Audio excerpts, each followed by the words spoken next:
styrofoam and send it back to Japan for reuse. And every time we send it back, we put a check mark on it. If you look at the styrofoam, we say this is like a styrofoam. Let's send it for empty.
It's not.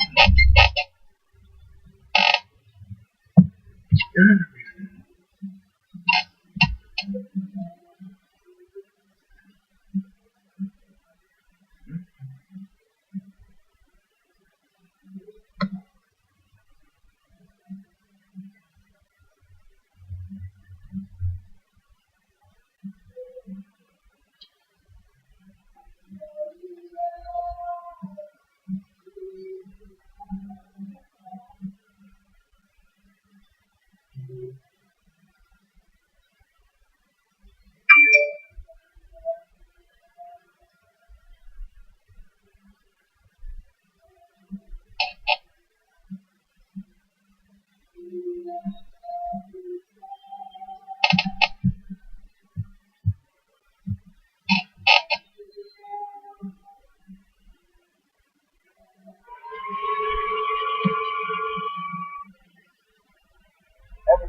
I've learned how to be a good man and a great student. Bring your son to our open house and see how he can save. Register online now for the McQuaid Experience Open House November 8th at mcquaid.org/register. Financial aid is available. WATC cares about our community, and we were honored to receive an award today from the New York State Broadcasters Association. The group honored us for our work to promote and sponsor the Champion Academy. The academy, set up by Rochester native and Super Bowl champion Roland Williams, mentors children in the Rochester City School District to put them on the path for improvement. Our Vice President, General Manager Derek Galt was on hand this afternoon to accept the honor. And it's a great organization. Check it out. We have a nice piece on that. We have links still on our webpage at WATC.com.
suggested that we take the styrofoam and send it back to Japan for reuse. And every time we send it back, we put a little tick mark on it. And then we looked at the styrofoam, we're saying, this is still good styrofoam. Let's send it for another trip. Earlier this week, Cenk Uygur and I noticed what we saw to be a discrepancy between how we perceived the debate to have gone, both of us agreeing, although not perfectly agreeing, that Bernie Sanders was the winner, and that was buttressed with a number of online polls where Bernie was winning with overwhelming margins. And then you look at the mainstream news sites, the headlines, the newspaper headlines, all saying that Hillary Clinton had won, she'd leaned in a clean sweep, even on sites where they actually had the polls right next to it showing that she had not won. And we thought that there was some sort of weird cover-up, or that they were projecting their mainstream preferences onto the people. And then this morning I woke up and I saw that there were multiple polls showing that the regular people thought Hillary Clinton had won by fairly large margins. And so I had to prepare myself to come in and admit defeat, admit that Cenk and I were wrong, there's no huge cover-up, and America feels the way that the broadcasters do. And that might still be the case. But JR looked into the methods of some of these polls. I looked into a couple more, and I'm not sure that that's actually what's going on. So we're going to look at some of these polls. First of all, if we can bring up this graphic showing you NBC poll, Huffington Post poll, and a Gravis media. It's an independent marketing company, and you see their fairly large preference for Hillary Clinton. You know, it's something like 23 points in NBC. You've got 23 points in HuffPost and.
Associate suggested that we take the styrofoam and send it back to Japan for reuse.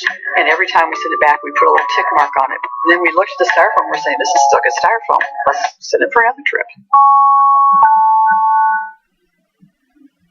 If they had just gotten their info from the news, but they included people who said they had only watched clips or highlights, which could literally mean that they saw highlights on CNN or on Fox News.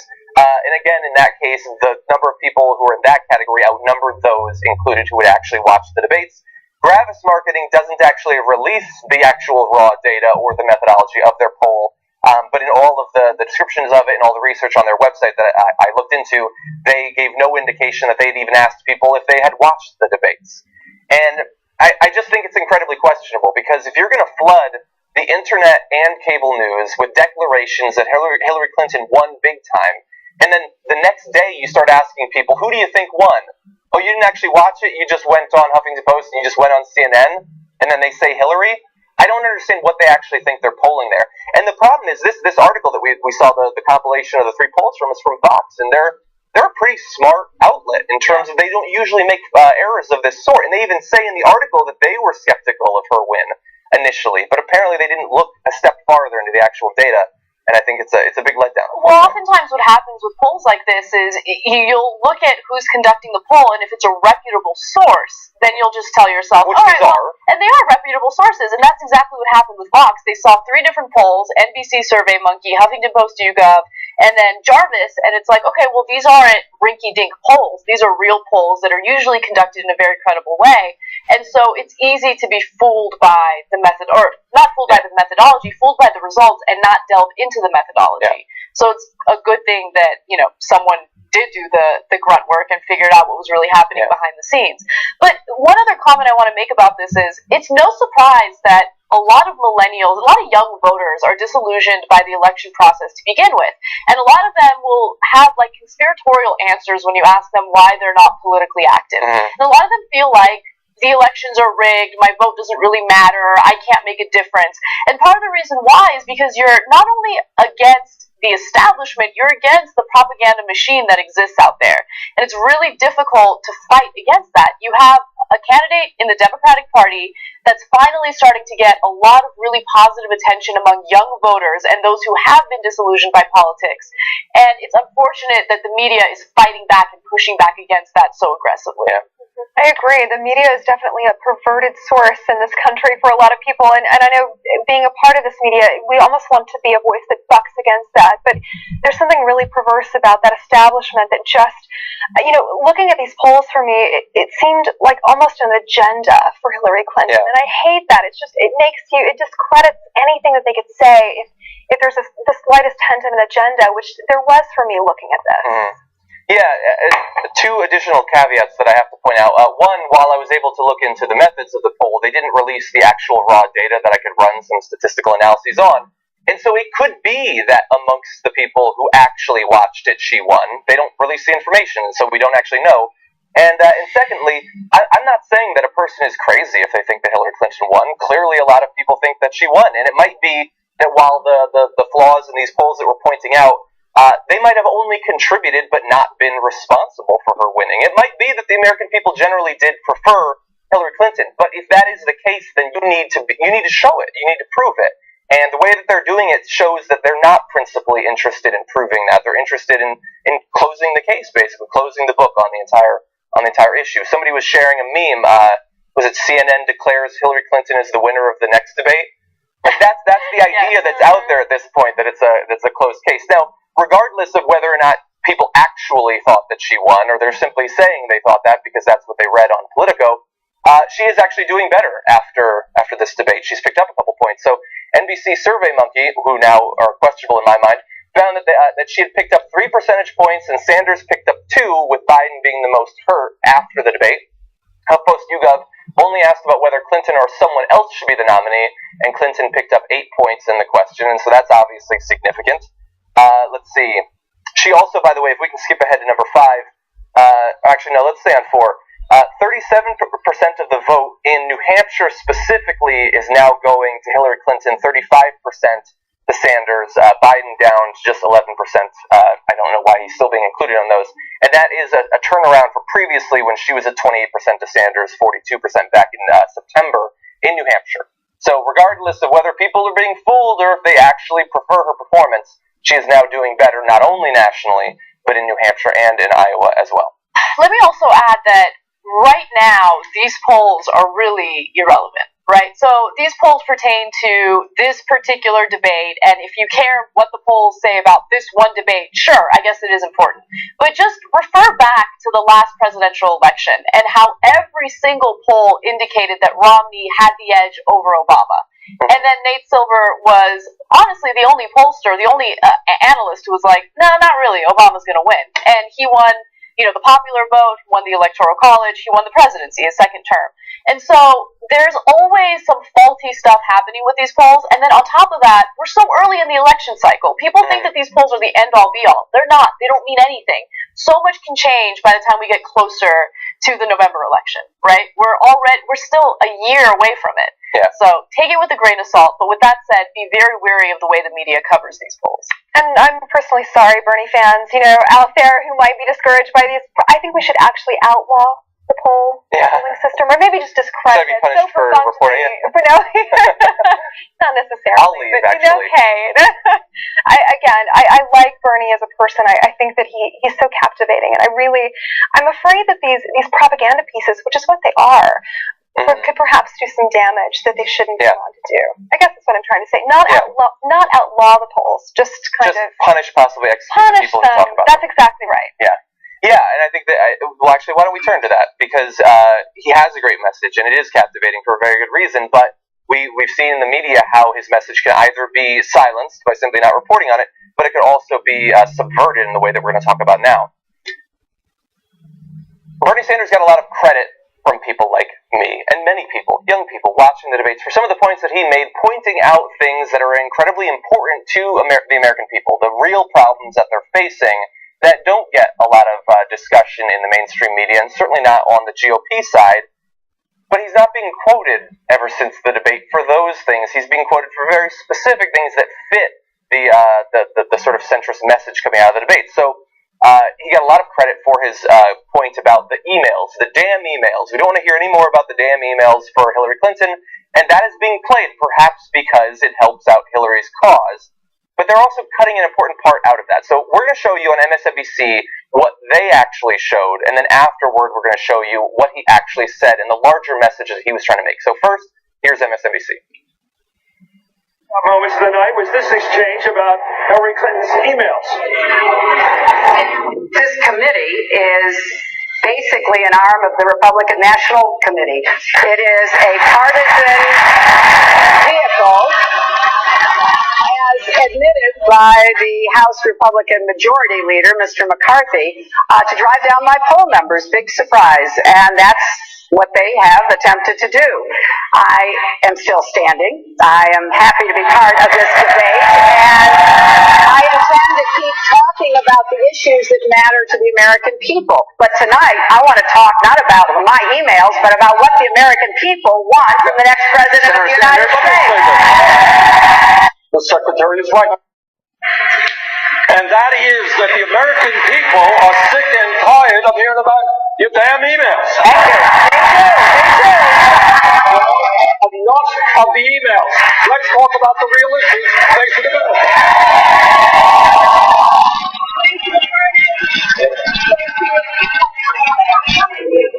That was like jumping over the net in a tennis game, wasn't it? To congratulate your opponent. Anyway. So you saw a little flash there where they cut something out in the middle, perhaps an awkward pause. No, it was where he was making his actual point. And I mean, you're going to see that right now, and you're going to understand very quickly why mainstream news outlets did not want to include this section from his speaking. But I think the Secretary is right. And that is that the American people are sick and tired of hearing about your damn emails. Thank you. Me too. The middle class, Anderson, and let me say something about the media as well. I go around the country, talk to a whole lot of people. Middle class in this country is collapsing. We have 27 million people living in poverty. We have massive wealth and income inequality. Our trade policies have cost us millions of decent jobs. The American people want to know whether we're going to have a democracy or an oligarchy as a result of Citizens United. Enough of the emails. Let's talk about the real issues facing America.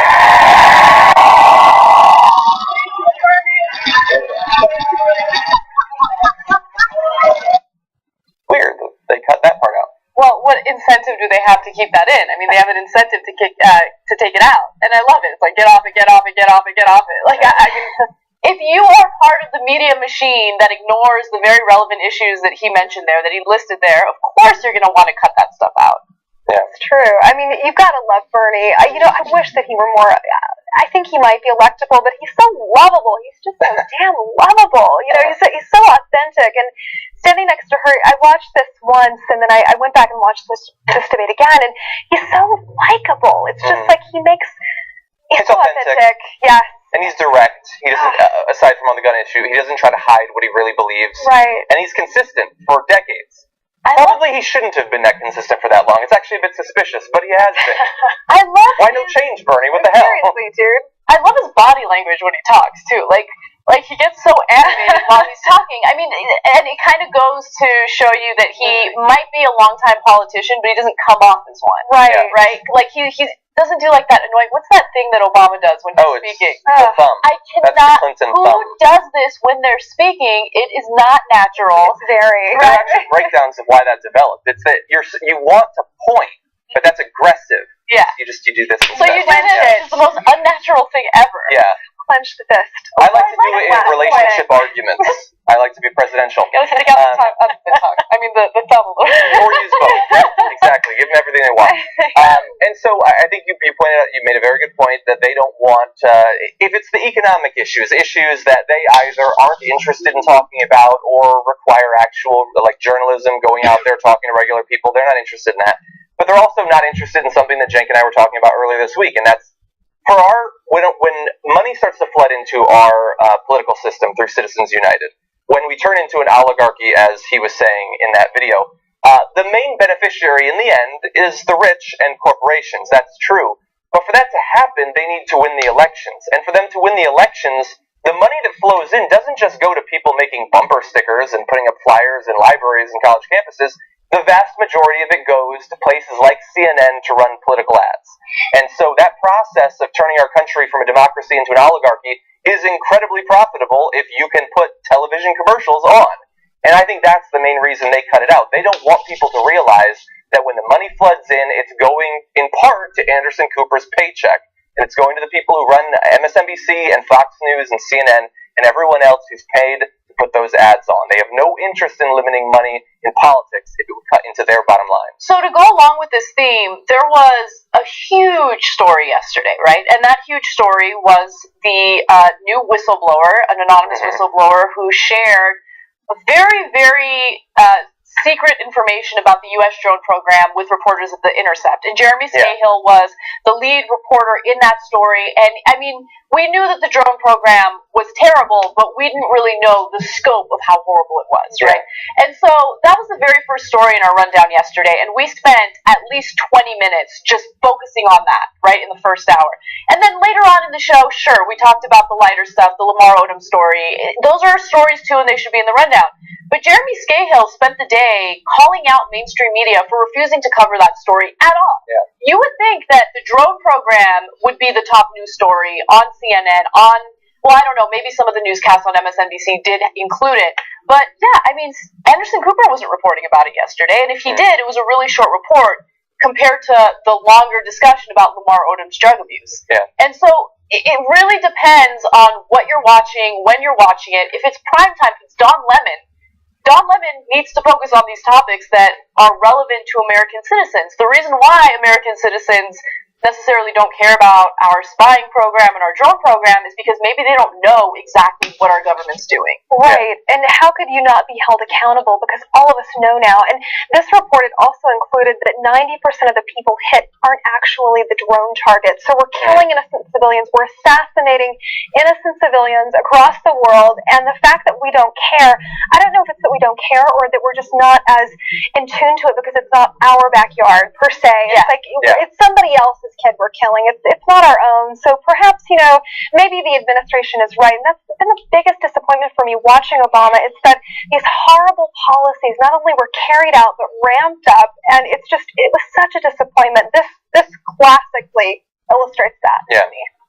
Yeah, you make a great point about why it is that perhaps it isn't salient for most people. And I think that the history of warfare, ever since there's been television cameras and media to show you what's going on and to make it clear what's actually happening is a fight between those who want to continue with the war regardless of the casualty and those who want you to realize that, as you say, innocent people are dying.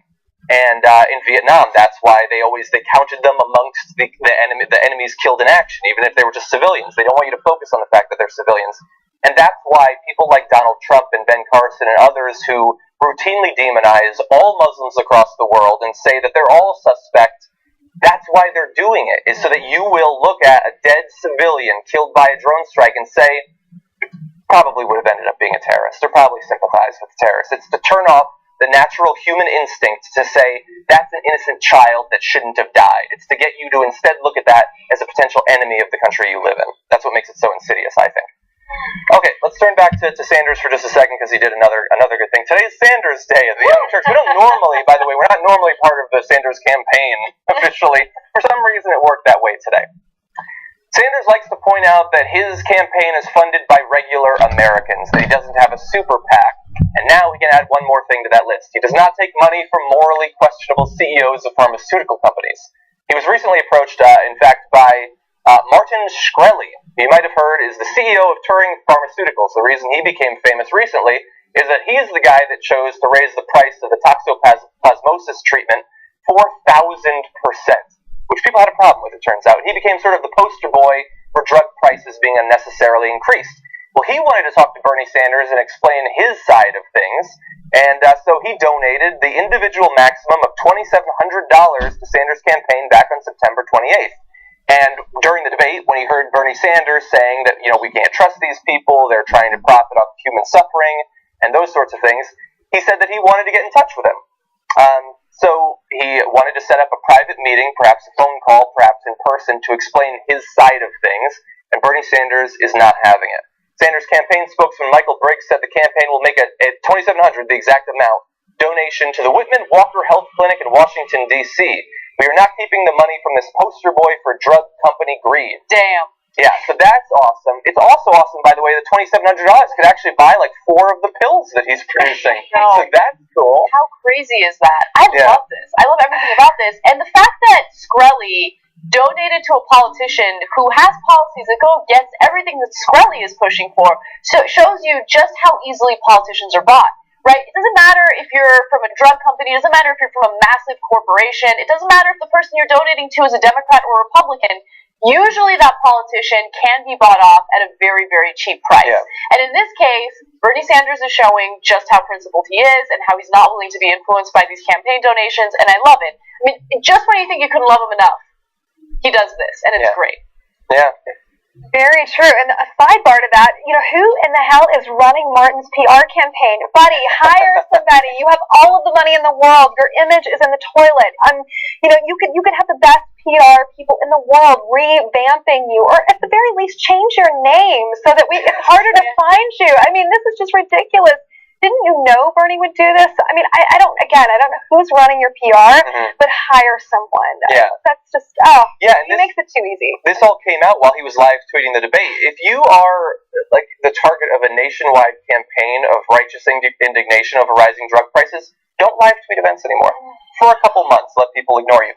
Or, for instance, one change that he could make in the PR is he's decided, they announced that they would lower the price of the drug, and then, since then, nothing.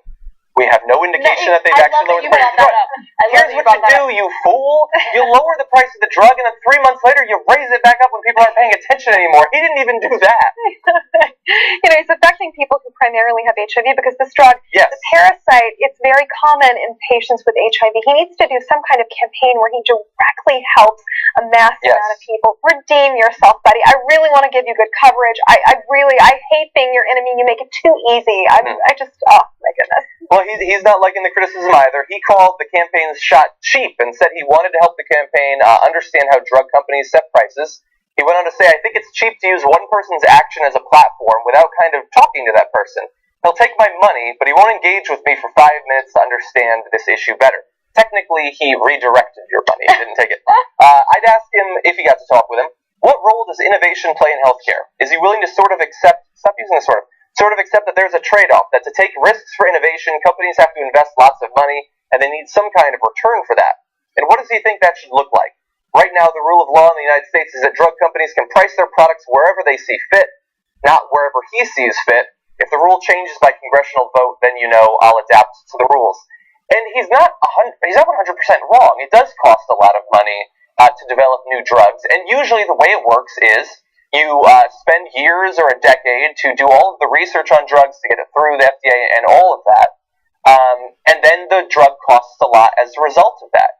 The problem is that in this case, he didn't develop that drug. His company bought the rights to sell that drug, and it was $13.50, and they decided to jack it up to $750. You didn't develop the drug. I'm sure it costs a lot to get the rights for it. You didn't build that. You didn't build that. You didn't build that. And I understand that developing a better treatment for toxoplasmosis, because this is currently the only treatment that's available, is probably going to cost a lot of money. But there is a limit to how much you can expect people who not only are immunocompromised as a result of something like HIV, but also have a secondary infection like toxoplasmosis.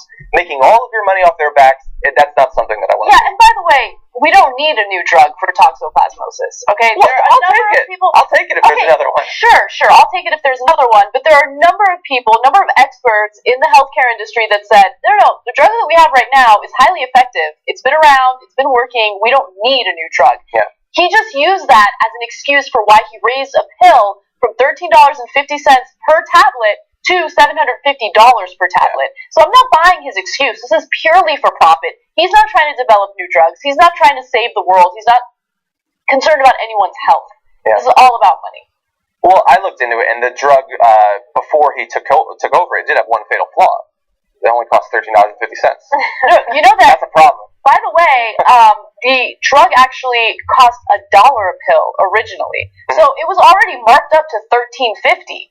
Yeah. So it's disgusting. The whole story is disgusting, and it makes me so sad to know that there are people out there who are losing their lives because of this greed. Yeah. Agree. I'm sorry. I looked into one small thing about this, as it seems like it's gotten personal now. Mr. Shkreli is upset, obviously, and for good reason, I guess, to get rejected very publicly like this. So he just a couple hours ago tweeted, "Are campaigns allowed to give to charities? Don't they have to spend their money on campaign-related activities? #investigate Bernie." Oh, for the love of God. What a So since he gave the $2,700 to this charity instead of taking it from him and having a meeting, he's like, "You're supposed to do this. You still took my money and you gave it away." If the campaigns can buy 10,000 copies of the latest Ann Coulter book to hand out to their supporters, they can donate it to the Walter Whitman Clinic, whatever it is. You know what? I give them a pass. To your point, you make an excellent point. I mean, you should be on a PR binge right now. Yes. Fix your image, and he's like doing Maybe everything you can he can. volunteer. WTF, dude. He's like, how can I remain in the press in the most negative way possible? He's attacking one of the most liked politicians right now. Bad mistake, Buster. Bad mistake. Just reel it back. Just swallow. Take a pill. I like that you're calling him Buster. Yeah, exactly. That's a good word. He's going to turn to attacking Betty White next, actually. And he has some harsh words for Ellen DeGeneres. There you go. You fool! What are you doing? Anyway, we have to take our first break, which sucks because we're on break, but it's good because it gives you a last chance to type in some comments to firetalk.com/theyoungturks, which we will read when we come back and respond to your responses to our coverage so far, your reception of our new guest, Margaret Howell. And when we come back, we've got Donald Trump and Ben Carson teaming up to attack the press, so that should be fun. And then we turn to the Middle East. So we'll be back in just a few.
Turks, John and Anna, and Margaret Howell. Hello. In from the lip. Hello, guys. Joining us today for the first and second hours. Awesome to be here. Anna's going to be leading us through that a little bit later on. Great. I can't. You know what? Actually, we're covering some topics I cannot wait to get to. Yeah, you were talking about them earlier. That's true. I'm excited. Sometimes people hate on the second hour, but you guys like watching it. Come on. I guess I like watching it. It's dramsy. I do hate on it, though. There's a little twisty twist here and there. Twisty twist. Yeah, I want to read some of the comments you guys have been posting from our Fire Talk channel, firetalk.com/theyoungturks, which you should definitely check out. Referring back to the very beginning of the hour, Vashigo says, Chafee looked surprised that they actually asked him questions. He did look very surprised every time. Like, seriously. It's like, wait, where am I? Oh, by the way, you've been talking about how adorable Bernie Sanders is. Twice he said something like, huh? Like, what was that? It's just so Bernie.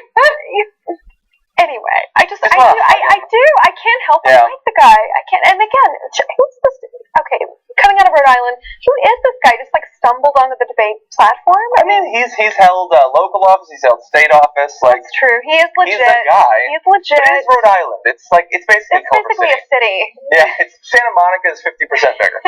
Anyway, nothing against Rhode Island. We love all your viewers in Rhode Island. Don't tweet me mean stuff.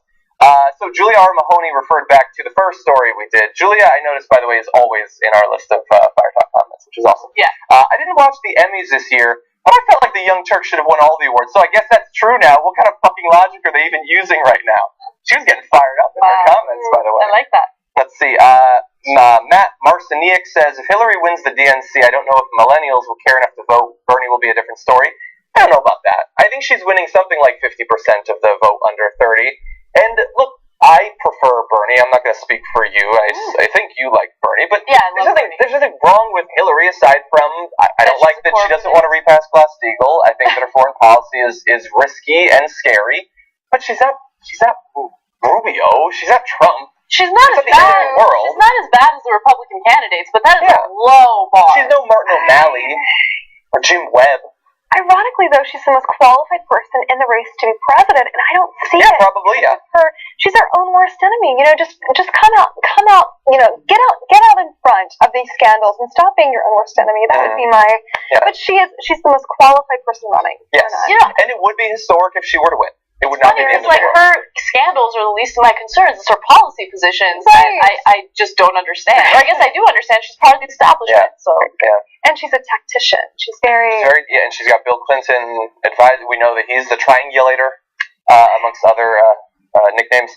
Okay, let's see. Chris Lopaco says, you know what else was created to drive down Hillary's poll numbers? The Bernie Sanders campaign. That's funny. I like that. Damn. And, referring back to the pharma money story that we just talked about, Nate McConnell says, yeah, let's talk privately so I can try to bribe you. It's actually the opposite. Is let me bribe you so that we can talk privately. Right. Which, by the way, that's what campaign finance is. I mean, that's why they have those $2,000 a plate dinners. That's why they do the bundling and everything. They get to talk to the candidates. $100,000 a plate dinners. You remember Obama? You would have those dinners? Yeah. Especially when it comes to LA. Don't even get me started on that shit, right? It's like, LA's a blue state. I mean, blue state. California's a blue state. Don't have to really sit down and talk to people and really work with them. Let me just go to that state, cause a lot of traffic issues. Oh God! And then charge people $100,000 a plate just to sit with me. Yeah. Drive me crazy. Traffic is not okay. Yeah. I once paid $24 for just a margarita. That he wasn't even in the state. It's just LA. It's ridiculously expensive. What the hell's the price of alcoholic drinks here? Was it like a jumbo margarita? No. Have you guys ever seen those margaritas that come in like a huge soup bowl? We've seen one of those for opposite sides of it with two straws. I remember that. That was fun. Margarita. Anyway, we're going to cut this show short and drink a margarita. Anyway, we've got some more stories that we're going to jump back into. We've got one more debate-related story, and then we've got a herald of the apocalypse, so that should be fun. Which GOP candidate is it who thinks the world's going to end? But first, let's talk about some of the other candidates. Donald Trump and Ben Carson are joining forces. They are currently leading in basically every poll of the GOP primary, and they're gonna flex their muscles. They're gonna throw their weight around to get what they want when it comes to the next debate being hosted by CNBC. In a joint letter sent on Thursday, Trump and Carson said they would not participate if the debate ran longer than 2 hours, including commercials, or if it did not allow for opening and closing statements by the candidates. And by the way, they weren't the only ones. So they're pushing for these restrictions on what CNBC can do. But a strategist for Senator Ted Cruz said the candidate might not attend without opening and closing remarks. Rand Paul's aide responded, "If we don't have opening and closing statements, CNBC can go fuck themselves." That was their closing statement, by the way. So they take those very carefully, being able to deliver short, scripted remarks. Now, Marco Rubio says that he'll be at the debate come hell or high water. He's apparently a wuss in comparison to the others. Jeb Bush is going to be there regardless. And just spoiler alert, CNBC has actually caved. Let's bring up this tweet. I hate to show his stupid face, but Donald Trump says, "They've agreed. Fantastic news for all, especially the millions of people who will be watching." So they're going to have it be just 2 hours long. But what do you guys think about these? Are these unreasonable expectations, or am I being too hard on them? Well, first, Carson and Trump, the Tea Party's ultimate, dream of they could just roll the two into one and make it one person. I've heard this before. These two are. It's unique that they're joining forces. Yes. That's weird. You've got especially because they're so close to the polls. Right. Yeah. I mean, I feel like you're making a joke. Anyway. No. I mean, he's up by 3 or 4 points. Like you'd imagine they'd be even more at each other's throats. You would at this think point. they're like little bosom buddies, but I don't know why this respected neurosurgeon would link himself to. He was so respected. This pediatric neurosurgeon, very. I don't get this move. I don't understand you, sir. Yeah. Well, in regard to what they want out of the debate, honestly, a 2-hour debate is not unreasonable if you have 3 candidates in the debate. Well, right now, how many candidates do they have? 34. Okay. A high number. I mean, I don't even know. A couple of the contestants from Dance Moms are actually in the race now. I wouldn't be surprised at such a circus on the Republican side. So, I know a 2-hour debate for a lot of people sounds like a very long time, but when you consider the commercial breaks and the number of candidates that are part of the debate, you have to understand that a lot of candidates don't even get asked any questions when it comes to things like foreign policy and some of the more important things that we want to know about. So again, if it was just Donald Trump and Ben Carson, I'm okay with a 2-hour debate. Look, I'm okay with the 2-hour debate because I don't want to sit in the chair for 3 hours and watch all these maniacs sound off with their policy ideas.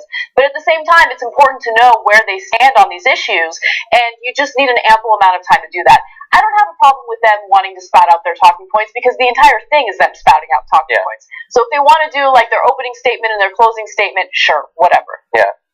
The only problem I really have with the opening and closing statements is that they're unbearable. They are unbearable. I hate them. Yeah. But the entire thing is unbearable. Yeah, that's the thing. They take a question that's very specific and they just begin delivering their 30-second talking point. Like this. Can't you just do it then? Exactly. Or Ted Cruz, very aggressive. He does have a spike to him. That's right. Exactly. With the lashes blinking. His beautiful lashes, yes. Lovely lashes. In terms of whether they should have the opening and closing statements, the 2 hours versus 3 hours, I don't know if it needs to be 3 or if it should be 2. I thought that the 3 was fine, but I'm a political nerd. I like sitting through that stuff. To me, it's the inherent weakness and intellectual cowardice, I should say, in whatever they say it should be, then saying, no, I refuse to do that much. When the whole point of having the debates, supposedly, is to have a chance to describe your policies and to tell people why they should support you. That's your opportunity to do that in a very direct way to, in the case of the Republicans, probably more than 20 million people. To say that you don't want to do that as much as possible, to me, is saying, and I think understandably considering how they perform in the debates, that they don't have faith in their message. They don't have faith in their ability to persuade. I think that Donald Trump is worried that what will happen is what happened in the last one. That he gets to insult a couple of people and get some chuckles, right? And then they start asking him specific questions, and it's clear that he doesn't know what he's talking about on many issues, domestic or foreign policy.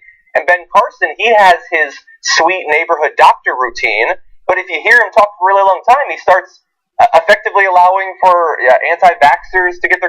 I think that they both know that they start looking crazy the longer you keep the camera on them. You're right about that. I don't think either one of them is really serious about the presidency. And the reason why I say that is because, number one, Ben Carson is deciding to take a break right now from campaigning so he can focus on selling his book, okay? And all the profits that he makes from his book is not going to go to his campaign, so you can't make the argument that he's doing that for fundraising. He's doing that for personal profit. If you're second in the polls right now and you decide, hey, you know what, I'm going to take a break, and I'm going to sell my book, well, then you're not serious about being president of the United States, right? And Trump is not serious because during the very first GOP debate, he said that he would be willing to run as an independent if it turns out that he's lower in the polls.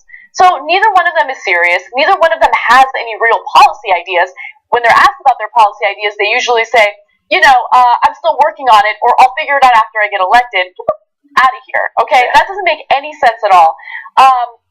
If people don't understand that they're not serious about this yet, and if people don't understand that there's no substance behind them yet, then they're done for anyway, right? Those people are going to support them no matter what. But you can tell that they're only making vague statements in a 10-minute debate. You can tell that they're making vague statements in an hour-long debate. You don't need a lot of time to figure out that they're BS. Yeah.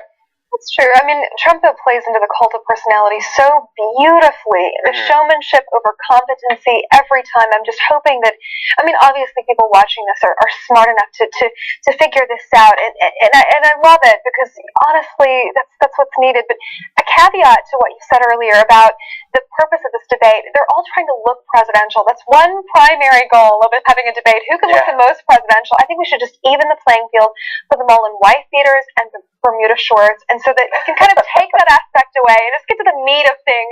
Stop looking and make them all fit too. Yeah. Like that would be good. I want to see Jeb Bush in a wife beater. Me too, actually. That's gonna look good. It couldn't hurt him at this point. He's coming across as so weak. It couldn't hurt the guy. Yeah. I wouldn't think. Yeah. Wow, that's an image there. And it is frustrating, as you've both been saying, that he uses the cult of personality and that people are actually buying into it. I mean, the problem is that he's getting 28% and Carson's getting 22%, and I think that the sort of people who are supporting them are different in various ways. But at least in the case of Trump, it's that 28% of the country, it's not that, I don't even think it's that they're fooled into thinking he has good policies. I don't think that they care. I think that they want to elect someone who's going to pour gasoline around the White House and set the entire thing on fire.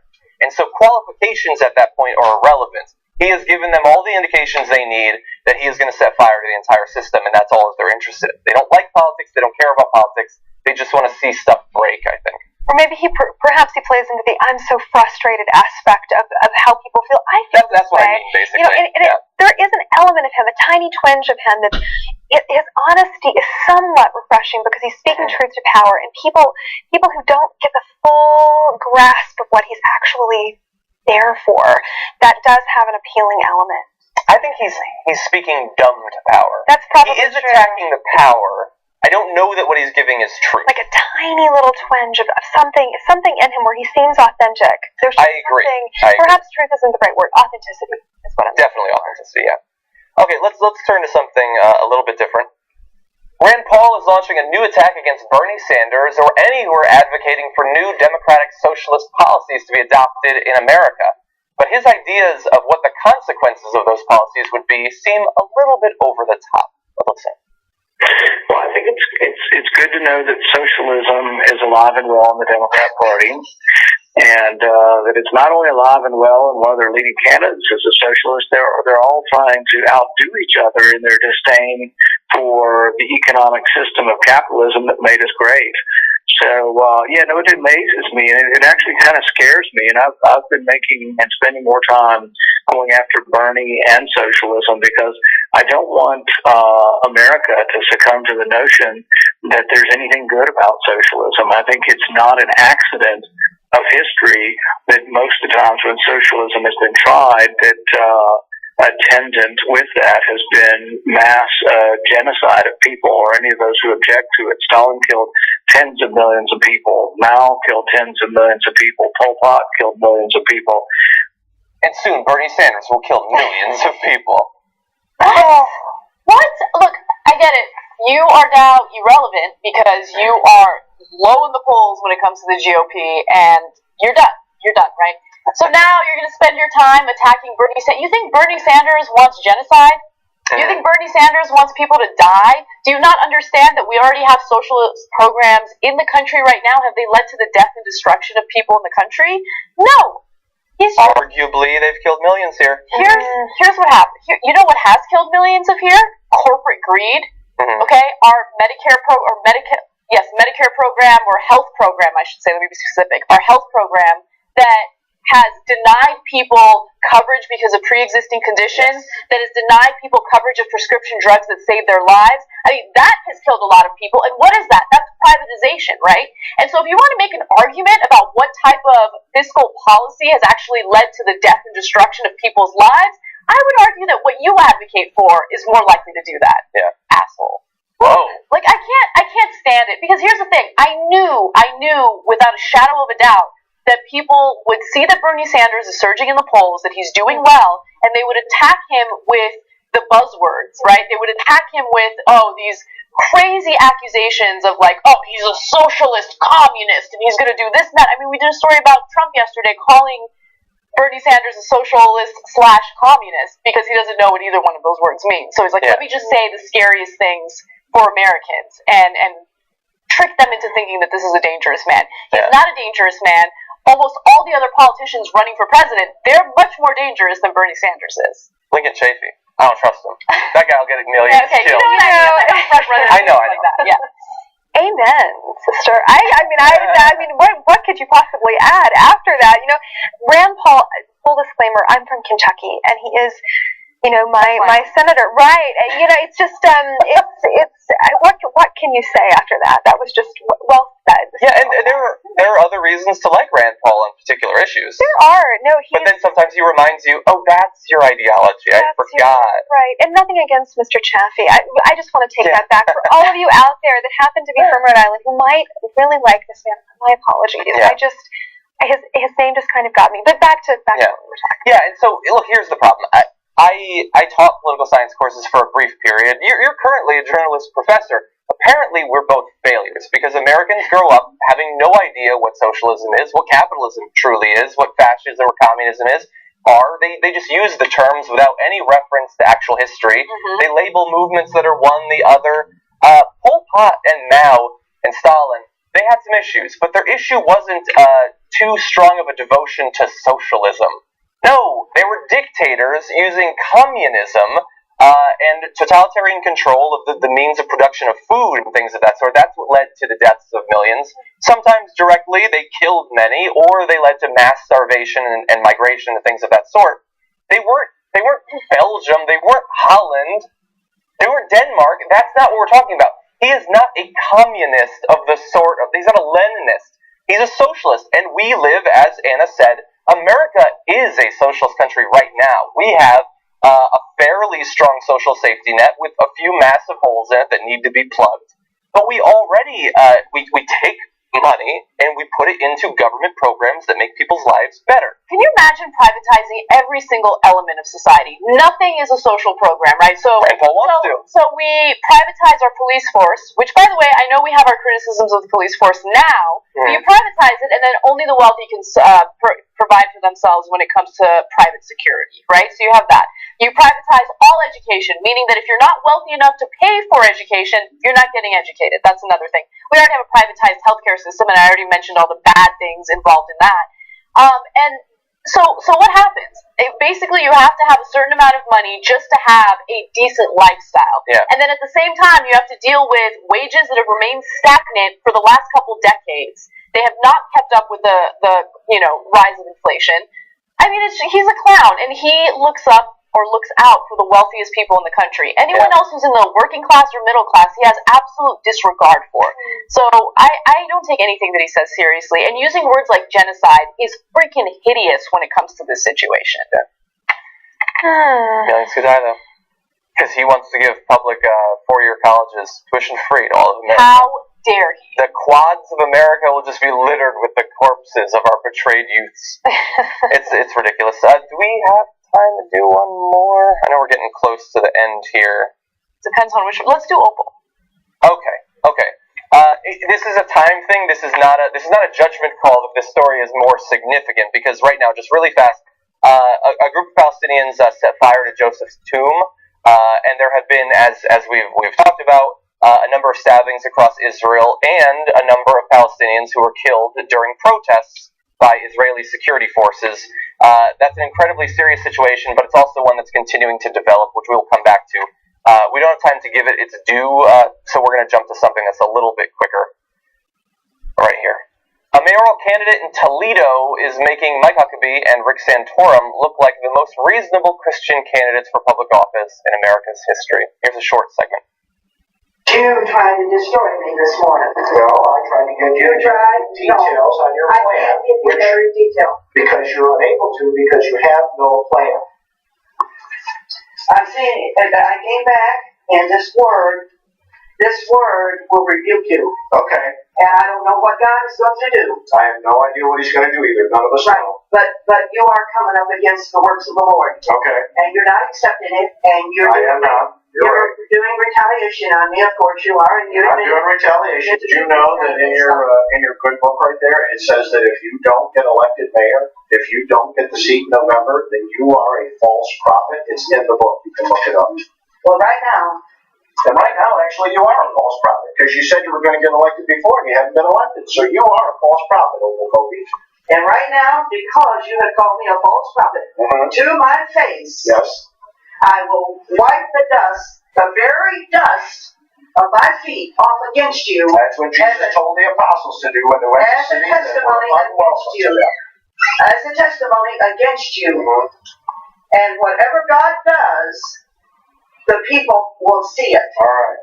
The people will see it. Fair enough.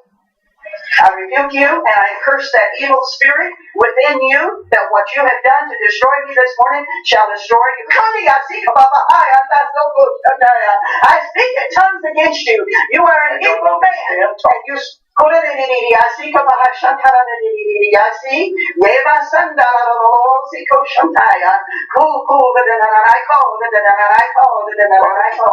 that's God speaking against you. A whim away.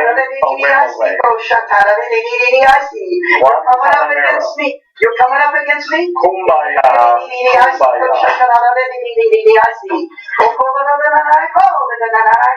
I think. But I say unto thee, thou shalt not prosper. All right, thou shalt not prosper, and the Lord shall come forth. Okay, he's coming forth. Did you wipe the dirt off enough? Or do you need to wipe again? Listen, Eddie. You're still... Come on, I got work to do, Opal. You're done here. I'm going to leave. Yes, you are going to leave out this door, so come on. Wow. That was so entertaining. I loved that. Can we watch it again? Wow, just... I feel like it takes like some skill to do that. Oh, speaking in tongues? I mean, yeah. I don't think I could do it. I often wonder, the first time you speak in tongues, are you really nervous that you're not going to be able to generate sufficiently random nonsense? She kind of sounded like people who sing the national anthem and they want to get cutesy with it, and so like, you know what I mean? They'll be like, no. You're saying she went into the wrong career field? Maybe. Yeah, she could be a really great national anthem singer. Yeah. More power to that guy for having her on. I mean, she's run 5 times for mayor. She's never received more than 400 votes, but she blames rigged elections for her lack of success. The rigging of elections is a very serious problem in recent American political history. I don't know that it's necessarily affected her directly. 400 votes? That lady got 400 votes. So apparently... That's a good point, actually. That is actually scary. I mean, okay, it's just somebody likes her. I mean, 400 people like her, actually. That is really remarkable. That is a creepy image right behind you. Okay. That's actually pretty horrifying. Can we go to her one shot again? Oh my God, lean just a little bit. Okay. There we go. She's sort of like peering above the chair. She really likes She's gonna come. She's gonna come. Martha Howell, you will not prosper. You will not prosper. Tell me about it, Opal. I mean, seriously. We've got to get on the soundboard. I wiped the very dust from my feet off. I'm gonna start using. I'm gonna write that line down and use it. So this is fun and games, obviously, but it's also a little bit serious because Opal Covey is not going to become mayor of Toledo. We understand that. But she's out there, and people like her are out there, and as Margaret pointed out, and I glossed over when I read this, 400 people voted for someone who is demonstrably insane. If I was trying to get out of military service, and I was like, I gotta look crazy, I couldn't have delivered a performance like that. And America, for whatever reason, I think in a way that most countries don't have, we're primed to like these sorts of people and to almost elect Christine O'Donnell, Sarah Palin, Michelle Bachmann was in government for a long period of time. We've got Mike Huckabee and Rick Santorum. who right now aren't doing very well in the Democrat and the GOP primary. But Rick Santorum won Iowa the last time around. People speaking in tongues and making insane claims about metaphysical laws that govern our reality. We actually kind of want that in government, and that's scary. That's what she represents. Yeah. So you're saying you wouldn't vote for her? I mean, that's well, I'd have to hear about her tax plans. You know what? I do want to prosper. I do too, and I might vote for her actually if I lived in Toledo, just for the pure entertainment that you would never have to go see another movie ever again. You could just turn on local access channel and watch Opal. That would be Fireside fantastic. Exactly. Yeah, we need to watch her tame a snake when you just watch her do her thing. Exactly. Yeah. It's awesome. This campaign brought to you by Guillermo del Toro. Anyway, that's all the time that we have. I did like, by the way, just before we close out the first hour, I've been looking at these Fire Talk comments, and Prexis says, talking about the demands that Ben Carson and Donald Trump had for the next debate. Ben Carson demanding nap time halfway through. That's pretty funny. He does look a bit tuckered out. 3 hours, he can't keep his eyes open. He's been working double time trying to sell that book. That's true. It's so hot in the debate hall. You just close your eyes for just a minute. Anyway, thank you. Had a lot of fun with you, Thank Margaret. you for having me. Fun first hour. Wish we had more time. We have a bunch of other great stories that we didn't get time to because I talked too much. But we also have a great second hour coming up. Anna's going to be leading Anna and Margaret through that. It's going to be fun. After this break, which you should use to continue to submit comments through our firetalk.com/The Young Turks channel, and perhaps Anna will read some of those when we come back from this break. Patience. It's a virtue. They think you can put me in a box. What the fuck is this? You can't stifle a revolution. Cenk Uygur, you started something, an idea. The truth and honesty matter above all else. And the people love you for it. And for a while, so did I. We could have stood united, a political force of reckoning upon our foes, the hypocrites, the phonies, the unjust. But you put me in this box. Cenk! No! You began without me. You began without me. God as my witness. I will be the one to finish it.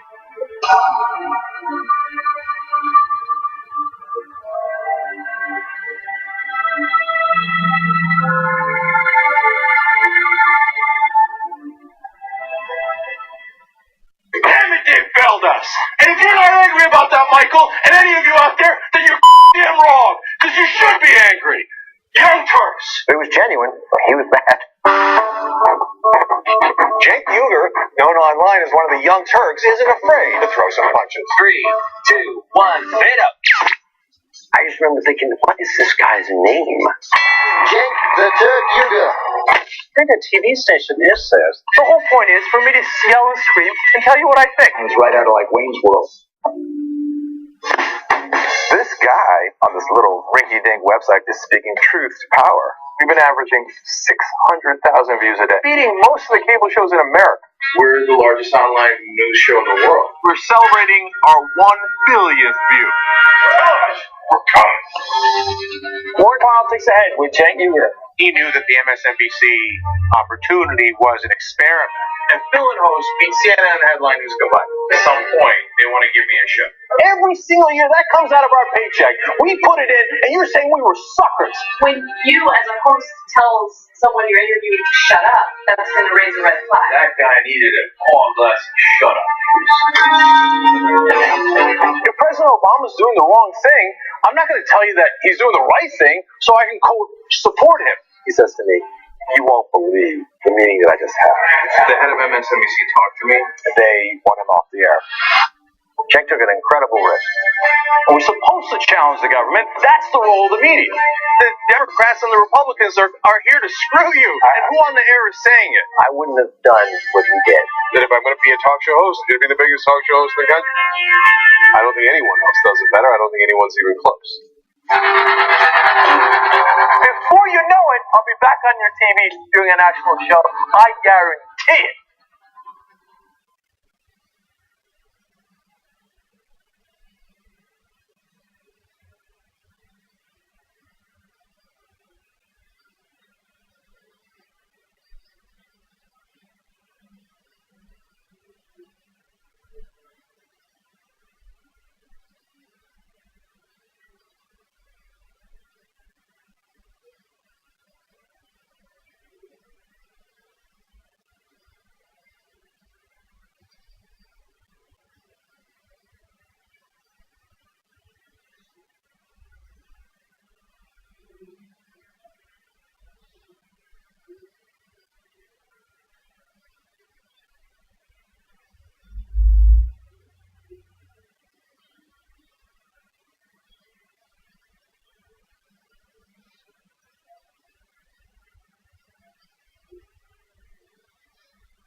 back to TYT.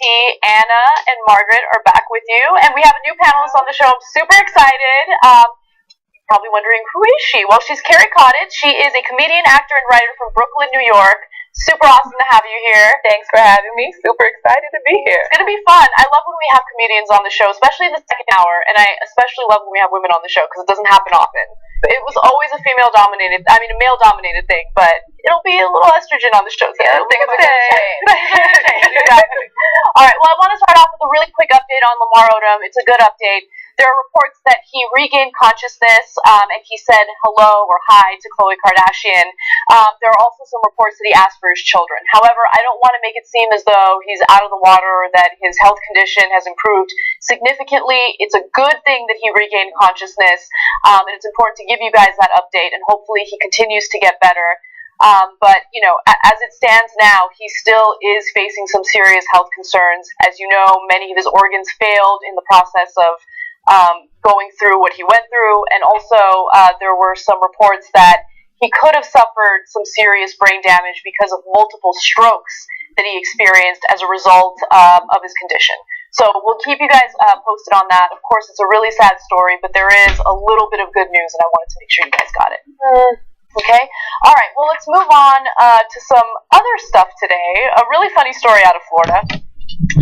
The federal government has had a program where it would sell some of its old military equipment, things like tanks, to local police departments at a discounted rate.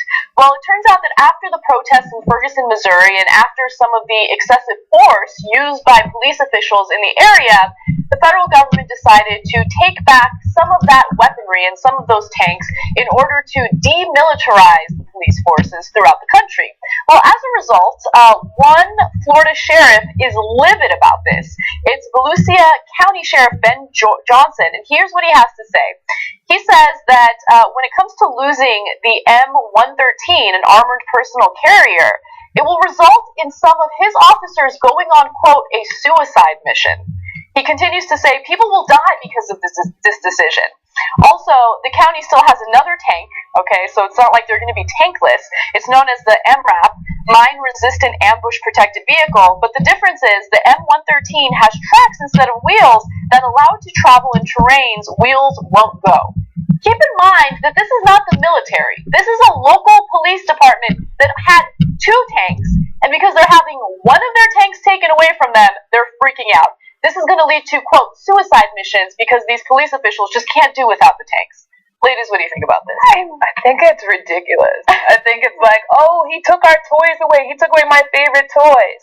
Like, why do you need a vehicle where wheels won't go? Where are you going? It's Florida. Everywhere has paved grounds. What exactly are you fighting? Is it homeland on our lands? Like, where are we? It's America. What's happening? Do you find the male bravado amusing? I do. I certainly do. Thank you, sir, for that. What's interesting to me, though, is they're selling excess military hardware to local police departments. Yeah. Who orchestrated that? That's a unique one for me, actually. I didn't realize we did that. Well, I mean, it's a consequence of us spending so much money on military and defense spending. I mean, when you spend so much money on that and you're continuously upgrading all of their equipment, their tanks, what do they do with the stuff that they already have? Right. You know, and so I guess we abandoned it in Iraq for ISIS, actually. Well, maybe that's an option, right? An alternative. But one thing that happens quite often is they do end up selling it to local police departments. And keep in mind that some of the defense spending goes toward equipment that's never used at all. Right. So that's a bigger problem. And it goes to show you how a lot of cops, not all, but a lot of cops don't want to take any risks when it comes to their jobs. And I get it. Your job is risky, and I know that you have to face dangerous people in dangerous circumstances.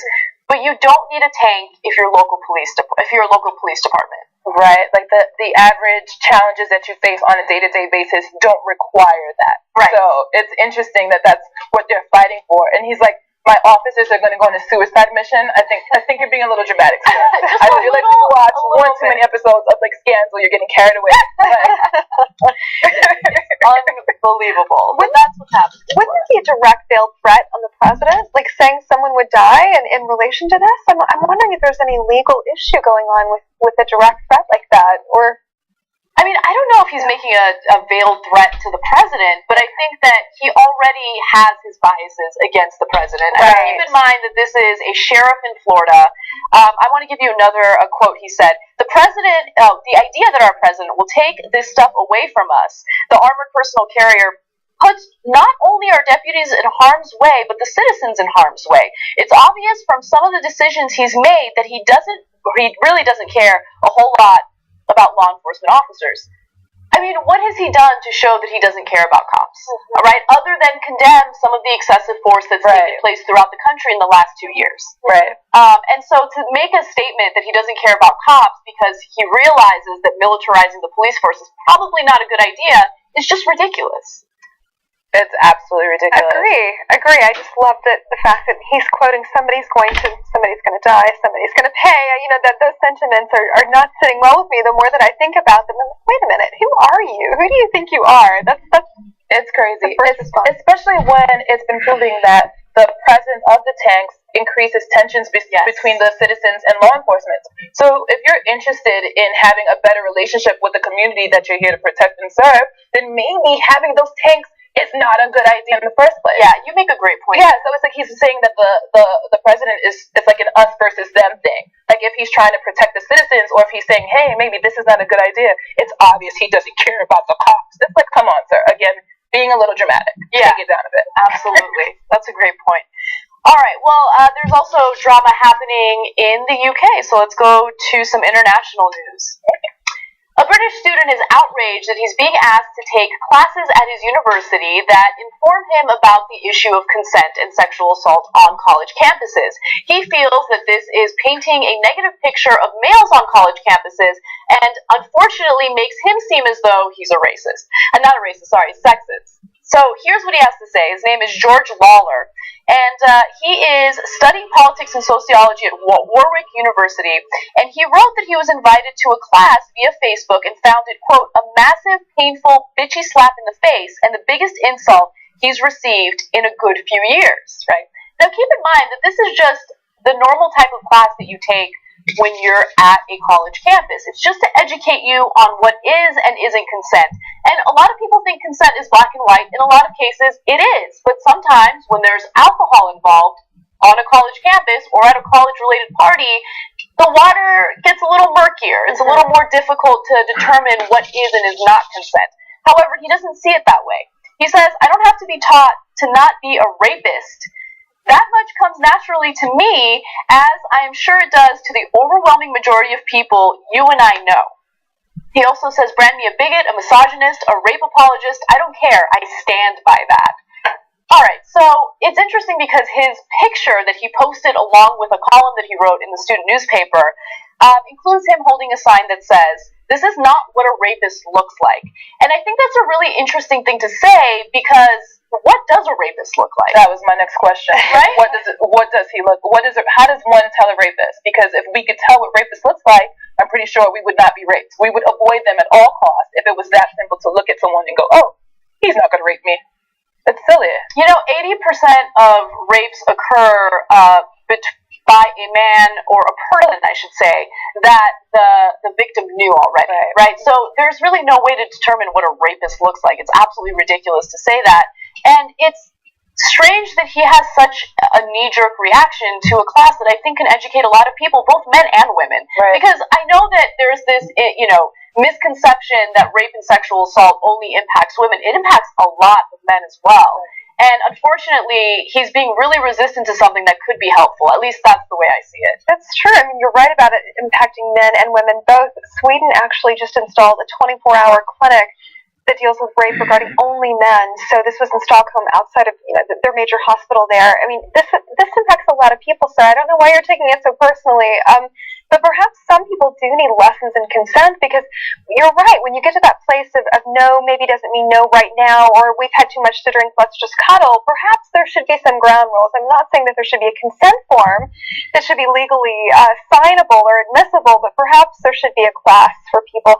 I don't know why he could take it so personally, though. That is a little weird. Yeah, I feel like he feels as though people are pointing the finger at him and making it seem as though he's a rapist. Why does he make it about him? It's not about you. It's about educating people about situations that might seem a little difficult to decipher. And again, when there's alcohol involved, when there's substances involved, it's not as clear cut, and that's okay. We have conversations like that quite a bit on the Young Turks, where we disagree about the amount of alcohol involved and whether or not something is or isn't considered consent. And again, it's not as black and white as you think. And not only men are, told to take this class. Women are told to take this class as well. So it's not pointing fingers at any particular person. No, women can be predators too. I really want to make that point. This is not a gender issue at all. I know that typically rapes are reported mostly by women, but it's not a sexist thing, sir. Yeah, exactly. I think too what's important is he said that, most people know right from wrong, or people know yes means yes. Most people know that. And I think that's what we take for granted. Most people, unfortunately, don't know that. Mm-hmm. And I think that culture dictates what's right or wrong, like what you're around. So that whole frat boy culture within that community, certain things are okay. Yes. It's the same reason why outside, when a guy is at home around his family, he might be a nice boy, but when he's in that frat boy community, the culture is different. It's like, and then you get boys will be boys. So it's like culture dictates what's right or wrong. And the only thing that sort of changes culture is education. Yeah, you bring up a good point, and you reminded me of something. So last year, when I traveled to Europe with a friend, I experienced something that I actually typically wouldn't experience in Los Angeles. We went to a club, and there were this was common. It happened throughout our entire trip. Every time we went out, there would be like a group of European guys that would not take no for an answer. Like, no, I don't want to dance with you. No, I don't want to talk to you. Like, I'm with my friend. And they were very, like, there was one guy specifically that was, like, trying to kiss my cheek. And I was like, please, can you just go away? And, like, he wouldn't get it. And I realized that there are cultural differences. In the United States, usually once you tell a guy, go away, no, they'll get it and they'll go away. I mean, they'll have their feelings hurt, but they'll get the point. In some other cultures, and I'm not going to point out which type of European it is, because I don't want to start drama, right? But it's a little more acceptable. Like, I remember having a conversation with someone about this, and he told me, well, because in this particular culture that I'm from, no is more of a challenge as opposed to, like saying no, get away from me. And I thought that was really interesting. So having these conversations is important. Talking about what is and isn't acceptable is important. Yeah. And more education means more power and more, I guess, avoiding more of these terrible situations where people feel like they are assaulted. Right. It's the same thing like we were saying with excessive force in with the police. You would think that one would know not to kill unarmed people. But apparently they don't know that. So how are we going to change that? By educating them. They have to take racial sensitivity courses. They have to be educated over things that we take for granted and think that people know. We automatically assume they know. But they don't know. Yeah, that's absolutely right. Education's power, guys. There's nothing wrong with it. No one's pointing fingers. No one's trying to judge you. It's just about giving people the information to protect themselves and avoid a bad situation. All right, let's take our first break. When we come back, some fun stories, I promise you, including which part of your brain deals with religion and what can you do to actually disable your religious beliefs. Interesting, so come back and we'll tell you.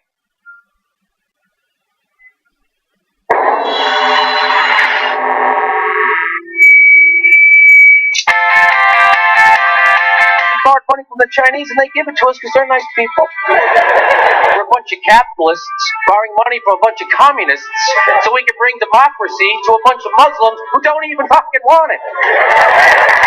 I saw a comedian on the TV, he said, if you're 30, 35, 40 and you still work at a fast food restaurant, you're a loser. I was like, oh, thank God. Somebody finally stood up to the minimum wage worker and took them down a few pegs. That's the beauty of Facebook, right? You find out that you really don't like your friends. I think a lot of the gay guys themselves voted against gay marriage. I'd love to marry you, I can't wait. Let me go vote. No. And then afterwards you get act upset about it. Oh, I wanted to marry you, but they made it illegal!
kind of trouble that never lasts.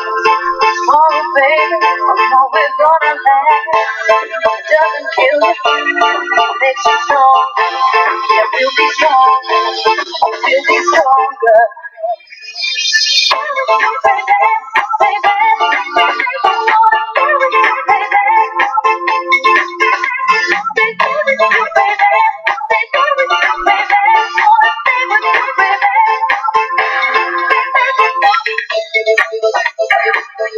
Weird generic stuff because it's free. Anyway, all right, guys, we had a poll for the story that we just did, so I want to make sure that I tell you what the poll is and you guys chime in because we want to know what your opinions are. This is on the TYT app, so if you don't have the TYT app, just download it in the App Store. All you do is type in TYT and you'll see it. The question was, a UK student says he is offended for being invited to a sexual consent class. Does he have a point, or is he just courting controversy? So far, only 24% of you believe that he has a point. 76% of you say he's courting controversy. But now that you have all the facts of the story, you can chime in, tell us what you think, and we will read you the results at a later time. All right, some TYT lives for you. Patricia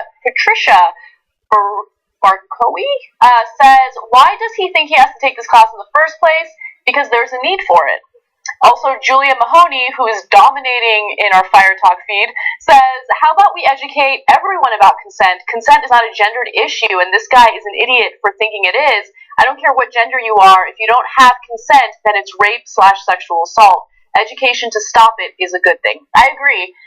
So recently I wrote this column for Raw Story about male rape victims, and a lot of people don't take male rape seriously. You know, it's crazy, and it's... They think that men can get raped, but I mean, think about prison rape, military rape. I mean, they're victimized more often than people think. And since there's like a stigma associated to being a male rape victim, they don't seek the help that they need. And I can't even imagine going through something like that. All right, and then also Red Penguin says we should do background checks on cops asking for tanks. Good point. All right, let's talk about some controversial news out of Germany. Bookstores in Germany will now begin to sell Hitler's Mein Kampf after a 70-year ban of the book. Now, historians are readying a new annotated edition of the Nazi leader's book, which will be released in January. The Munich-based Institute of Contemporary History, also known as IFZ, a government-funded research institution, plans to publish it once the copyright to the text expires at the end of the year. Now, it's not going to be published by itself. It will have certain annotations to kind of clarify how crazy and deranged this man was. It will feature a total of 3,700 comments providing analysis of its content, which doubles the number of pages of the original version. Now, the reason why they're doing this is because, of course, hate speech is banned in certain European countries, including Germany, and the reason why they're bringing this book back to bookshelves is because they want to make sure that historians, those who want to learn about the history, have the opportunity to do so. The education related to it is relevant, it is important, and I would argue that in order to avoid some of the terrible things that happened in the past, you need to educate yourself about what happened and why it happened. So, yes, is this hate speech? Absolutely, but it's important to understand why the Holocaust occurred and what we can do to prevent crazy things like that happening in the future. I agree. And the banning of books, I'm not a fan of that at all for any reason. I mean, this is a really heinous piece of work, but let's not forget that it does go on the GOP candidate summer reading list, and you have to have access to it. I'm just joking. But honestly, that's true. It's like it all makes sense. It's one of these things that it's a necessary evil, because without having an understanding of what this historical awful piece of literature is, we do need to understand it. That's my bottom line. Yeah. We do. As ugly as it is. Yeah, I mean, I agree with you, and it's an uncomfortable thing to advocate for, right? Like to say, oh yeah, totally, put this book on the shelves, because he was such a deplorable, terrible human being, and you don't want to come off as seeming as though you endorse anything that he wrote. But it's kind of like what we went through, or what African Americans went through in the United States. I don't want to censor any part of that. Like, I want to make sure that people know exactly what happened. A lot of people don't understand what happened, during the lynchings, for instance, right? And I want people to know the gory details, because when you kind of whitewash history, just like the Texas school board is trying to do right now, you kind of get rid of the severity of what happened. And I don't want that to happen with the Holocaust either. Right. I agree. I was sort of torn because of that. Like, I don't believe in censorship. I think, I don't believe in banning books. I think it should be out there. And then the other part of me is like, do you want this to get into the hands of the wrong people? There's tons of people out there that, at first I was inclined to believe, I was like, this isn't going to create racists. Like, people believe whatever they want to believe no matter what. Like, there's nothing that I can read that's going to make me say, well, he's got a point, sign me up. Yeah. But everyone's not like that. There's part of me that's like, do we want to keep this book out of the hands of the wrong people? But who's to say who the wrong people are? So I think the annotations are helpful. But what I was thinking is, this book is twice as long now. It's 3,000 pages. Are people reading books now? Like, are they going to cliff note it? Like, exactly how is this going to happen? I mean, it really depends on who's taking an interest to this, right? And if you're a historian, absolutely you'd want to read this with the annotations to kind of understand what happened. But another thing is, you can try to censor things as much as you want. And regardless of how deplorable you think something is, it's readily available on the internet. Right? So the World Wide Web makes everything available to us. All we need to do is type in a few letters, a few words, and we can find it. And so I think they realize, like, no matter how much you're trying to censor speech, whether it's hate speech or anything else, people will have some kind of access to it. The people that really want it, they will go out there and get it. And it was just like you were saying about the Texas School Board. It's interesting that in Germany, the Institute of Contemporary History, they are releasing it because they want to tell the story, but they want to give people context. But here in Texas, they are trying to whitewash slavery and say, oh, it wasn't that bad. So it's interesting that they are trying to censor the history and sort of rewrite it. Yeah, so forced migration. Right. Was that the right word that they were? I can't remember the word that they were replacing it with. It was like forced migration or forced. Yes, so strange. It wasn't even they didn't even say forced. They said like the migration of black people into America, and they worked on fields. No, they didn't work. They were mostly happy, and it was a pleasurable experience. And it wasn't that bad. It's so ridiculous, and it's funny because what the Texas School Board did has huge ramifications on history books, not just in Texas, but throughout the entire country. Just to give you another example, the way that these textbooks now cover the Civil War is ridiculous. They refer to the Civil War as a war over property rights. But what was that property? Yeah, what was the property? The property was over slaves. But they won't clarify that because the school board set the standards and they wanted to ensure that they would whitewash these books as much as possible. And that reverberates throughout the entire education system, and it's disgusting. So you're right. I love the differentiation between the United States and Germany. Over here, they're like, let's give you more context so you understand how hideous this was. In the United States, it's like, oh, no, it didn't happen. Let's cover this up. Yeah. Let's make it look pretty. Oh, God. It's depressing. All right. Which part of your brain is associated with religion? Well, a new study shows that if you shock one particular part of your brain, you're less likely to believe in religion. This is according to one study that was recently published in the journal Social Cognitive and Affective Neuroscience. Researchers at the University of York did this study, and according to it, they used something known as a transcranial magnetic stimulation to disrupt the posterior medial frontal cortex, the part of the brain that deals with problem solving. In the study, half of the participants received low-level stimulation that had no effect on the brain, and the other half were zapped with enough energy to decrease the brain activity of that part of the brain. Now, they were told to think about death and asked about their feelings on religion and also immigrants. They're like, let's also ask them about immigrants. Throw that in there. Now, the reason why they went to that part of the brain is because that portion of the brain is known for problem solving. And they realized that, hey, ideology might also have something to do with it. So let's see if we can do something about, shocking the brain and then convincing them to no longer believe in religion. And here's what happened.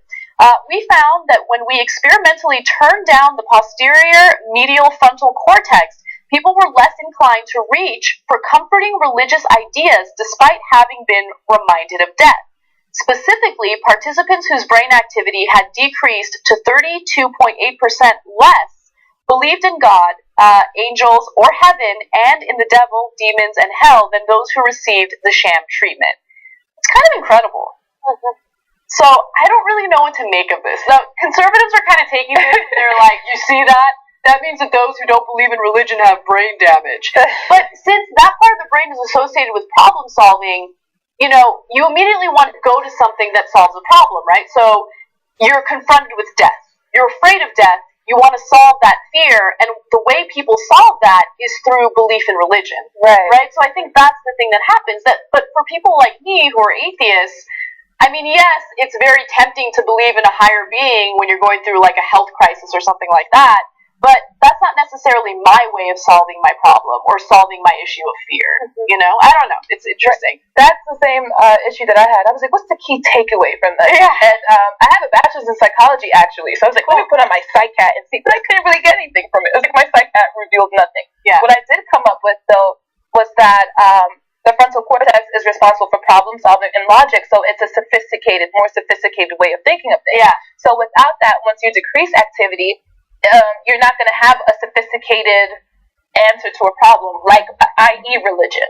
So I think that's what it is, that, you know, religion is something that I'm not religious, so I had the same thing too. I'm like, whoa, the more logically you think about things, doesn't it mean that you wouldn't think religion makes sense? Yeah. But I can't have my own biases sort of inform that. So what I thought was just that you're just not, you use a different part of your mind to think about sophisticated things like that. So yeah, that's what it is, I think. It has nothing to do with, you know, if you're smart, you believe in God. I think it's just, if you're not thinking about things, you don't have that as a device to sort of help you figure it out. Yeah, that's Interesting.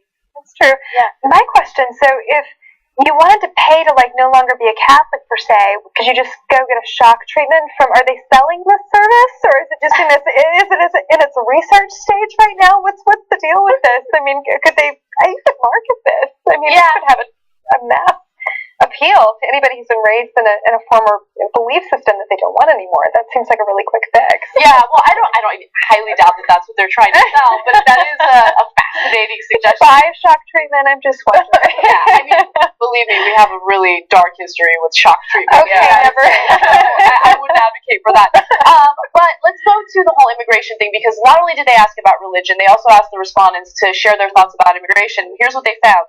People who received magnetic stimulation were 28.5% more positive in their feelings toward immigrants, with sentiments against their country than those who didn't. Okay, so if you were shocked in that part of the brain, you're more kind toward immigrants, which was another, I think, shocking part of that study. I don't know what to make of that. Isn't it so random? Like, also, how do you feel about immigration? what are your immigration beliefs? It's just so random. Yeah. So they were more sympathetic to people that were sympathetic to immigrants if that part of that brain was shocked. So, okay. So again, it does go to the conservative argument that if you're in favor of immigration or sympathetic toward immigrants, you have brain damage, right? Which I hate the way that it's being spun like that or spun like that. Is that the spin? Because people spin everything, right? Because what I got from that is, if you take away people's problem solving and logic, because I think that those are sometimes informed by preconceived notions. Like sometimes you think, if you're listening to an immigrant tell their story, and what I read in the article was immigrants talking about criticizing the United States. Yeah. So if the part of your brain is working, then you're like, you know, how dare you talk about the United States? What about your country? Maybe you're piecing that together. But when the activity is decreased and you're just a regular person not thinking, and someone is like, you know, the country is bad because, you know, I can't do this, I can't provide health care, then you're like, you do have a point. Yeah, and you don't have to think about all those other things. So, I'm not a neuroscientist, and I didn't study psychology, so maybe you can answer this question for me, but is that part of the brain also associated with preconceived notions? Because if it is, then that totally makes sense, and that makes me feel a lot better about the study. Well, I don't think that it's about preconceived notions so much as it is about problem solving and logic and how we come to solutions. So I think in the regular brain, if you're confronted with a problem, you try to figure out, what do you know about this? What do I know about immigrants? What do I know about the way that the United States treats people? Yeah. And then you think about how you feel about that, and then you come to a conclusion. So I think you call on that type of stuff, like what information did you previously know about it to inform how you feel about it now. Yeah. So that's what I got from it. I didn't get the conservative spin. I got that, when people are left to their own devices, as we are, like if you took a child, then they would be sympathetic and they would not need religion because they don't feel the need to have to answer all these questions. Yeah. I mean, the way people analyze these studies, I think, is more interesting than the study itself, right? Because I feel like you can have an entire psychology course based on that alone. So that's true. Yeah. I mean, goodness, guys, shock treatment is what we're talking about here. It's just like, wait a second, we're actually anyway. Yeah. What was interesting is that it didn't make a conclusion. It wasn't which would lead one to believe. It was just like, here's what we did. We shocked people, and they were like, no religion, and hey, maybe immigration's not bad. Yeah. All right. How much do hangovers cost the United States per year? Well, the Centers for Disease Control and Prevention looked at hangovers specifically, and they found that it cost the U.S. an estimated $77 billion a year. Now, this includes a host of different things, including car collisions, health issues related to hangovers, not going to work, lost productivity. It includes spending on healthcare as well as the economic toll of lost productivity, car crashes, crime, and deaths attributable to excessive alcohol consumption. Alcohol costs $77 billion in impaired productivity at work in 2010, and that's according to the CDC's breakdown. Now, you're looking at that number, and you're probably thinking, wow, that is an inflated number. There's no way. Well, the CDC says that they're actually being very conservative with the number because they didn't include intangible costs like pain and suffering. Okay, so illness or deaths from other causes that drinking may have made worse were also left out from the study. So if you're getting drunk and you're showing up to work the next day, you're probably costing your employer and the entire economy some money. It's terrible. I mean, that's just tragic right there. I mean, what are you supposed to do, though? Call in sick or not go out the night before? Well, that's going to cost them some money too, right? Right. Kudos for showing up, even though you didn't feel like it. All right. The first time I heard the phrase hangover, I was in 6th grade, and my teacher came in, and she's like, I have a hangover, and she put her head straight down. And she did that every day for like 2 months, and I thought a hangover was a disease. But the upside was she would give us all these poetry books, and she's like, read this, write this. That's how I was introduced to Wordsworth and Maya Angelou, and I wrote my first poem, and now I'm a writer. So her hangover cost me my creativity career. So I thank her for not doing her job. It's incredible that she was a great teacher when she was hungover. How old was she? Like, was she her... She was, when you're 9, you think like 35, yeah, and 50. She was probably like 35. She was probably really young. She was wasted. Oh my god. And I was like, I can't wait to be a grown up. This looks great. You guys want to know something? I've actually been more productive at work on a hangover day as opposed to a day where I got like too much sleep. Have you ever had those nights where you've slept too much and you wake up and you're like, like so groggy? It's like the worst feeling in the world. It feels worse than a hangover. I don't know if you guys have experienced that. Yeah, I think when I sleep too much, I feel groggy. Yeah. And not as productive. Yeah. But, why can't I speak? Because I'm drunk. I drank before. And there we go. That's what it is. I'm trying to think of when my last hangover day was. Hold on. I just went through a really nasty breakup, so it had to have been recently. But you still show up, right? You still show up to work, and you do your best. And I kudos to these people. One part of the study, though, 1 in 10 deaths of working-age Americans is caused by too much drinking, so that would be the only nasty caveat, besides loss of productivity. You know how many people die from smoking too much weed the night before? Yeah, there we go. That's what I was saying. But then I was like, why don't they let people get high? But then that might really decrease productivity. Like, well, maybe the night before, but not the day of. I mean, I'm telling you, I've had smoke in the morning. Productive days when I've like waked and baked. Hey, no, not waked and baked. No, not that. Sorry, just me. I have so much respect for people who can wake and bake because I can't do that. Like, it happens to be the night before, and I sleep, and I'm great. Like, once I do, I'm like, hi. Like, I'm just so relaxed when I'm under the influence of that. You know what was interesting about this? What that taught me was just a lot of people don't like their jobs. Yeah. Like, I'm in a creative field, so I work all the time, but I know my friends that have office jobs, like, as soon as they clock out, they're in the bar. Yeah. So it's like, this also says that people hate their jobs. You spend 75% of your time at work. I don't know the stats on the community, but don't fact check that. Yeah. But we spend a lot of our time at work. Absolutely. And when we're out of work, if we're getting wasted most of the time, that means that work is probably part of the problem. That? Yeah. Well, not this work. Not we this love work. this We work. love this work. Yeah. We just drink for fun. It's not for pain or anything. Yeah, I mean, it's escapism, and people are looking to. And look, when you're hungover, it usually means that you've been binge drinking, and I think binge drinking is a sign of escapism. Right. So that is a really depressing part of this. But you know, whenever we have these conversations about, you know, different types of drugs and what should and shouldn't be legal, when you really think about it, alcohol has killed way more people than marijuana ever has. And alcohol is not considered a Schedule I drug. Marijuana is. So it's time we rethink our policies and really think about what we're doing to this country and why we're criminalizing people for doing something that doesn't actually kill individuals. Yeah, and we're also criminalizing people for, like, alcohol was illegal at one point too. So what changed? What changed that made it now okay, but during Prohibition it wasn't? Wealthy lobby. It's all about money. Yeah. So it has nothing to do with whether or not it's safe. Alcohol isn't safer. It kills people. Yeah. You know? Absolutely. You know how slowly I drive when I'm high? You know, drunk is a different thing. Yeah. I don't drive high. Okay, I was like, all right, wait, let's make sure we edit that out in the video. All right, guys. Let's go ahead and do this. Let's take a really quick break. When we come back, we have a couple more stories for you. I'll read your TYT lives, and then we'll call it a day. Come right back. Oh my God. Hey, El, I can't remember. Is there a specific blur we use for Miley Cyrus's butthole? Is it like a Gaussian or a mosaic or a compound?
Hey guys, welcome back to the Young Turks. A few TYT lives for you. Actually, why do I keep saying that? These are fire talk comments. Michael Bestwick says, so you guys aren't hitting the bar after this? No. I'll have a cocktail or two, but I'm not like really a drinker. Are you guys drinkers? Not really. No, yeah. Kentucky beer drinker. I love PBR, actually. It's one of my favorite things on the earth. I know, not at all, no, yeah. Can't you just see it? Yes, I'm a total hipster. My idea of a good time is having a PBR and hosing off the deck. Like, those are my two favorite things. Oh, wow. You bar for me. Crazy life. All right, I love this one. Emilio Millerson says, is Carrie single? If not, I'm willing to move to the States just for her. But if Trump wins, I'm moving back to Europe, okay? Oh, no, I'm not single, but that's so cute. All right, and then also, YouTuber says they want to make sure they can compare him, Hitler, to Trump, making a joke about, Yeah. I mean, I don't know if it's much of a joke when Trump is calling Mexican immigrants rapists and criminals. So crazy. Yeah. All right, one last really fun story for you guys. This is my favorite story of the day. A Target store in California accidentally played porn over its loudspeaker, and some of the customers were outraged by it. In fact, according to some reports, people were up in arms. Some people threw their things down and walked out. Others were yelling at employees. Here's my favorite. Employees were running around everywhere, picking and hanging up phones, which worked for about 2 minutes before it started up again. And then the best quote of the day, one woman says, "I felt violated, and my body said, wait a minute, this ain't right, so I was uneasy." Oh, it's a guy, Chris Minor. Chris Minor's like, "I started feeling this weird tingly sensation in my genital region." All right, so we have a video of this. Let's take a quick look. What is going on at Target right now?